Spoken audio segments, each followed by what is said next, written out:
Ngày 31 tháng 10, diễn viên Trương Ngọc Ánh bị Phòng Cảnh sát Kinh tế Công an thành phố Hồ Chí Minh bắt tạm giam về hành vi lạm dụng tín nhiệm chiếm đoạt tài sản. Trước đó, Công ty cổ phần bất động sản Đất Rồng, gọi tắt là Công ty Đất Rồng địa chỉ đường 25 Đào Duy Anh, phường Đức Nhuận, có đơn tố cáo Trương Ngọc Ánh, người từng giữ chức chủ tịch hội đồng quản trị kiêm giám đốc công ty, có dấu hiệu chiếm đoạt tài sản của doanh nghiệp. Công ty Đất Rồng được thành lập năm 2007 do Trương Ngọc Ánh làm giám đốc, người đại diện theo pháp luật. Trong quá trình hoạt động, Ánh kêu gọi ông Phạm Quốc tịch Ireland góp vốn đầu tư tổng cộng 9,1 triệu đô la Mỹ, tương đương hơn 149 tỷ đồng, để triển khai 2 dự án bất động sản, trong đó có dự án tòa nhà Indochine tại 112 Nguyễn Thị Minh Khai, quận 3 cũ. Riêng dự án này, ông Phạm đã chuyển 4,49 triệu đô la Mỹ, tương đương 72 tỷ đồng. Theo hợp đồng đầu tư ký ngày 25 tháng 1 năm 2008, dự án tòa nhà Indochine phải do Công ty Đất Rồng đứng tên sở hữu với giá trị hơn 12.917 lượng vàng. Tuy nhiên, kết quả xác minh cho thấy, ngay trước thời điểm ký hợp đồng, nữ diễn viên cùng ông Nguyễn 61 tuổi đã đứng tên cá nhân ký hợp đồng mua bán, với 4 hộ dân trong khu đất dự án chỉ, với 7.917 lượng vàng.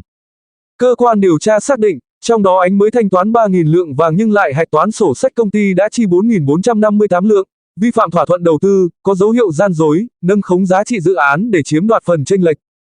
Trước đó, hồi tháng 12 năm 2007, Ủy ban Nhân dân thành phố Hồ Chí Minh đã ban hành quyết định thu hồi khu đất này để mở rộng trường trung học phổ thông Lê Quý Đôn, đồng thời chi trả hơn 26,1 tỷ đồng tiền bồi thường cho 4 hộ dân. Sau đó, các hộ dân hoàn trả toàn bộ số tiền này cho Trương Ngọc Ánh và Nguyễn. Tuy nhiên, Ánh chỉ chuyển về công ty và nhà đầu tư 3 tỷ đồng, còn lại hơn 10 tỷ đồng đã sử dụng vào mục đích cá nhân, không báo cáo, không hạch toán sổ sách. Ngoài ra, cơ quan điều tra cáo buộc, trong quá trình điều hành doanh nghiệp, Ánh lợi dụng quyền hạn người đại diện pháp luật, tự ý rút tiền từ tài khoản công ty, chỉ đạo lập bút toán giả, làm sai lệch báo cáo tài chính nhằm che giấu hành vi chiếm đoạt. Hiện Công an thành phố Hồ Chí Minh đang tiếp tục điều tra, mở rộng vụ án, làm rõ trách nhiệm của các cá nhân có liên quan và thu hồi tài sản cho nhà đầu tư, doanh nghiệp bị hại. Căn cứ kết quả điều tra vụ án, có đủ căn cứ xác định họ và tên Trương Ngọc Ánh, nghề nghiệp kinh doanh, quyết định khởi tố bị can đối với Trương Ngọc Ánh về tội lạm dụng tín nhiệm chiếm đoạt tài sản, quy định tại khoản 4, điều 175 Bộ luật hình sự. Viện trưởng Viện Kiểm sát Nhân dân thành phố Hồ Chí Minh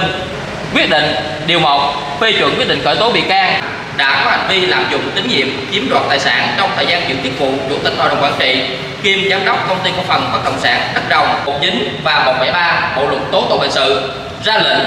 bắt bị can để tạm giam